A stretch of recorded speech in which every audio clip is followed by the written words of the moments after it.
I could use one word to describe my family, it would be loud.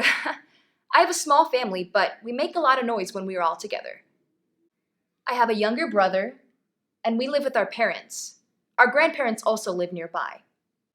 Let's begin with my brother Nick. He is only 8. He is silly. He is always laughing and making jokes. He's also very energetic. He never sits still. Then there is my dad. He's a musician. He plays the guitar, the flute, and the piano. He also sings. He's very talented, and we are all proud of him. Next, I'd like to tell you about my mom. She speaks 3 languages, and she works as a translator. She is patient and kind. Grandma is also kind. She has a lot of friends. Everyone loves her.